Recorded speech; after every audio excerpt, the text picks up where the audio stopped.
গরম গরম ভাতের সঙ্গে তো ডালের বড়া খেতে অনেকই ভালো লাগে, কিন্তু তরকারিও যে খারাপ লাগে তা কিন্তু নয়। এর জন্য আমি ডালের বড়া সুন্দরভাবে কাঁচা লঙ্কা দিয়ে বেটে হলুদ লবণ একটু কালো জিরে দিয়ে ভালো করে মাখিয়ে বড়া বানিয়ে নিলাম।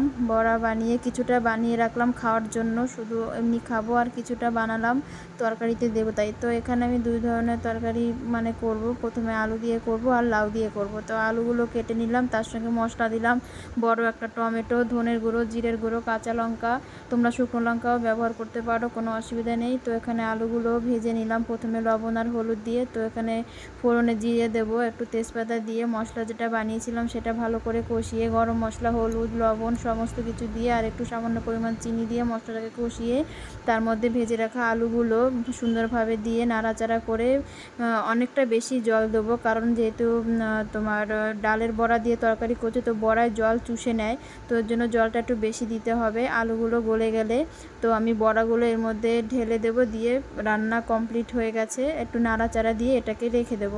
আর এদিকে আমি লাউগুলো সুন্দরভাবে কেটে রেখেছি। লাউটা সব পদ্ধতি একই, লাউ হচ্ছে কোনো মশলা ছাড়া কাঁচা লঙ্কা দিয়ে একটু হলুদ লবণ দিয়ে হালকা একটু জল দিয়ে সিদ্ধ বসিয়ে দেবো। সিদ্ধ বসানো হয়ে গেলে ফোড়ন দিয়ে পাঁচফোড়ন, তেজপাতা আর একটু শুকনো লঙ্কা ফোড়ন দিয়ে লাউটাকে ঢেলে দিয়ে নাড়াচাড়া দিয়ে বড়িগুলো দিয়ে নামিয়ে রাখবো। তো এখানে দুটো রেসিপি খেতে খুব সুন্দর, তোমরা যদি সময় পাও তো এইভাবে আমন্ত্রণ করতে পারো। শুধু শুধু ভাতে না খেয়ে ডালের বড়াগুলো এরকম তরকারি করলেও খেতে কিন্তু অনেক ভালো লাগে। ভিডিওটি ভালো লাগলে কমেন্ট করে জানিও। টাটা।